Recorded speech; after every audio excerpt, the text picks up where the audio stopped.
Oras ng Himala. Siya po ay programang isinilang sa puso ng Diyos at siya po ay nagsimula nung tayo po ay nananalangin. Ang sabi niya po sa akin, anak, itayo mo ang oras ng Himala. Alang sabi ko, bakit po Panginoong Hesus? Sabi niya, sapagkat maraming tao nangangailangan ng aking pagmamahal, ng aking kalinga at aking pagpapala sa napakaraming tao. Hindi lang po sa ating bansa, kundi literally ay sa buong mundo.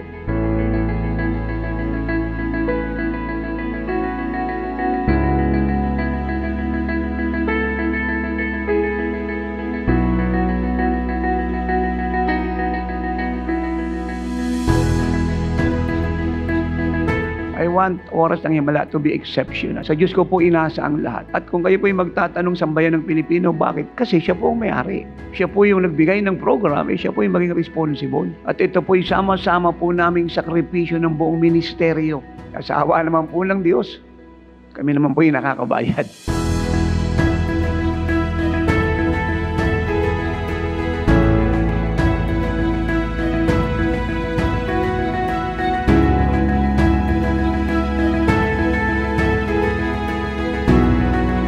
Bilang host po ng Oras ng Himala, sa loob ng 32 years, ano po yung pinaka-greatest na miracle na inyong nasaksihan?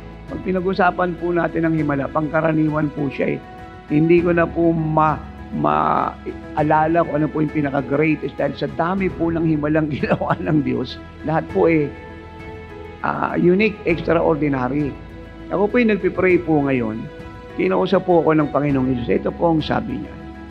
Ito po sa magaganap na Oras ng Himala, anniversary sa Marikina Sports Center. Makikita po ng buong Pilipinas ang isang bagay na hindi niya pa nakita. Maririnig niya ang isang bagay na hindi niya pa narinig. Mararanasan niya isang bagay na hindi pa niya nararanasan. Ang Diyos po ay magpapakita ng maraming himala at kababalaghan at tanda sa bansang ito upang ang Pilipinas po ay i-turn around sa Kanya. Ihatid sa Kanya. Kaya I'm looking forward to see that. And I appeal to you Philippines, join me.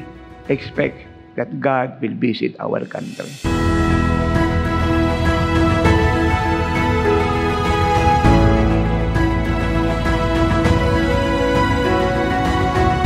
Congratulations po sa 32th anniversary po ng inyong event.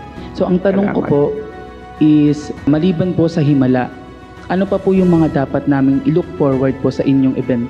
Dito po sa event na ito, ipapanalangin po natin ang ating bansa, ang sambayan ng Pilipino.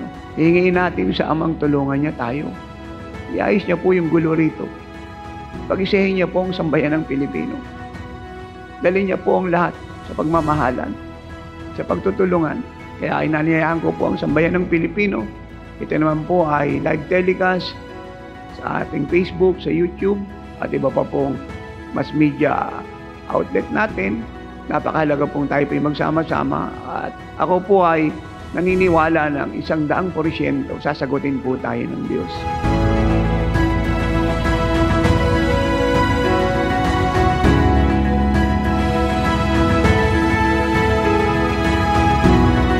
Ina-expect po namin ang inyong pagpunta. Wala po kayong babayaran, wala pong restriction.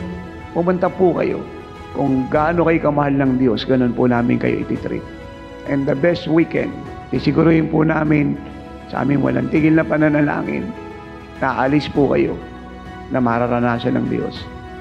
Na walang ibabayad at aalis po kayo na hindi na po kagaya ng dati.